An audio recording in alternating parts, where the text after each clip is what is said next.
দূর ছাই, এগুলো মাইসে খায়, এগুলো ফেলেই দেই। কি হয়েছে ভাইয়া, ফালা দিলেন কেন? এগুলো তো দেখতে মনে হচ্ছে ভালোই আছে। আমার বাসায় অনেকগুলি ছিল, তার জন্য ফেলে দিলাম। এগুলো তোমার দেখে লাভ নেই, তুমি চলে যাও। এগুলো তো ভালোই আছে, আমি নিয়ে যাই ভাইয়া। তোমার যদি ভালো লাগে তাহলে তুমি নিয়ে যাও, আমি চলে যাই। চলো বাবা, এগুলো নিয়ে যাই, আমরা পাক করে খাবো। এগুলো নিতে কি তোমার কষ্ট হবে? তোমার টুকরির ভিতরে দিয়ে দেই, সবগুলো নিয়ে যাই বাসায়। চলো বাসায় চলে যাই আমরা।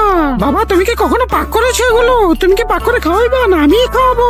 যাক, আমি খাওয়াবো। যাক, ভালো হয়েছে, ওরা ফেলে গেছে, আমরা নিয়ে এসেছি। প্রথমে এগুলো ভালো মতো ধুয়ে নেবো, হয়ে গেলে কেটে নেবো। এগুলো ভালো মতো ঘষেও নিতে হবে, এগুলো কড়াইতে দিয়ে নিতে হবে যাতে সিদ্ধ হয়ে যায় ভালো মতো। কলা গাছের মূলটা বের করে নেবো, আটাগুলো ভালো মতো ছেঁচে নেবো যাতে সমস্যা না হয়। এটা করলে কমপ্লিট হয়ে যাবে। বাবা, ময় মশলাগুলো সব দিয়ে দাও। এগুলোকে কিছুক্ষণের জন্য সিদ্ধ হওয়ার জন্য দিয়ে রাখবো।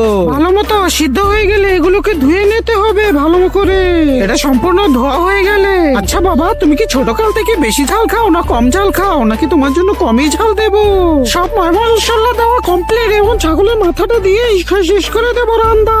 যদি তোমরা ছাগলের মাথা খেয়ে থাকো এর আগে, তখন সাবস্ক্রাইব করে দাও, আর যদি না খেয়ে থাকো তাহলে অবশ্যই কমেন্ট বক্সে জানিয়ে যাও। এভাবেই আমাদের রান্না প্রায় কমপ্লিট হয়ে গেছে, এখন শুধু উঠিয়ে নেবো। বাবা, তুমি খেয়ে দেখো কিরকম হয়েছে। বাহ, ভাজিটাই তো এত স্বাদ, না জানি ছাগলের মাংসটা কিরকম হবে। প্রথমে আমি খেয়ে দেখি। মজা হয়েছে তো অনেক। বাবা,